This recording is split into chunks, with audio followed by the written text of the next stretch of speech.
Hello my dear children, welcome to Easy Maths. ഈ ചാനലിലൂടെ നിങ്ങൾക്ക് നിങ്ങളുടെ മാത്സിലെ എത്ര ടഫായിട്ടുള്ള ടോപ്പിക്കും വളരെ സിമ്പിളായി വളരെ ഈസി ആയിട്ട് പഠിച്ചെടുക്കാൻ സാധിക്കും. ഈ ചാനൽ നിങ്ങൾ ഫോളോ ചെയ്താൽ നിങ്ങൾക്ക് ഏറ്റവും ഇഷ്ടപ്പെട്ട സബ്ജക്റ്റ് മാത്സ് ആയിട്ട് മാറും. നമുക്ക് ഇന്നത്തെ ടോപ്പിക്കിലേക്ക് കടക്കാം. ഈ ചാനൽ സബ്സ്ക്രൈബ് ചെയ്തില്ലെങ്കിൽ ഇപ്പോൾ തന്നെ സബ്സ്ക്രൈബ് ചെയ്യൂ. ഹലോ ഡിയർ സ്റ്റുഡൻസ്, 9th സ്റ്റാൻഡേർഡിലെ എക്സസൈസ് 1.3-ലെ 7ാമത്തെ ക്വസ്റ്റ്യൻ ആണ്. This question is very simple. വളരെ ഈസി ആയിട്ടുള്ളൊരു ക്വസ്റ്റ്യൻ ആണ്. എന്താണ് ക്വസ്റ്റ്യൻ എന്നറിയോ? റൈറ്റ് 3 നമ്പേഴ്സ്, ഏതെങ്കിലും 3 നമ്പേഴ്സ് എഴുതുക. അതിൻ്റെ ഡെസിമൽ എക്സ്പാൻഷൻ എന്താണ്?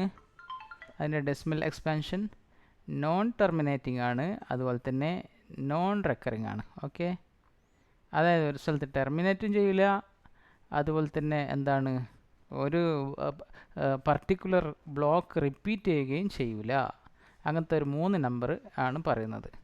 ഓക്കെ, നമുക്ക് എഴുതാം. ഒന്നാമത്തെ നമ്പർ ആൻസർ 0. ഏതെങ്കിലും നമ്പർ എഴുതി കേട്ടോ.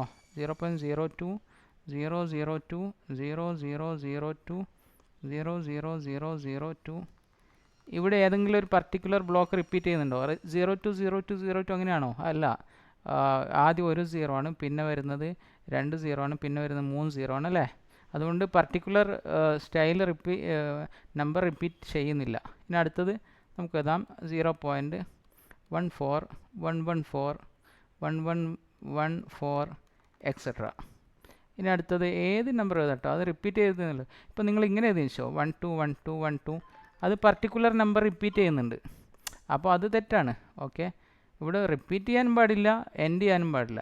അപ്പോൾ നമുക്ക് എന്താണ്, വേറെ നമ്പർ എഴുതണം. ഓക്കെ, വേറെ ഒരു നമ്പർ നമുക്ക് 0.31 311 3111 et cetera. Okay, no issue at all. നമുക്ക് എങ്ങനെ വേണമെങ്കിൽ എഴുതാം, അത് റിപ്പീറ്റ് ചെയ്യാൻ പാടില്ല, അതുപോലെ തന്നെ എവിടെയും ടെർമിനേറ്റ് ചെയ്യാൻ പാടില്ല. ഓക്കെ, അപ്പോൾ അടുത്ത ദിവസം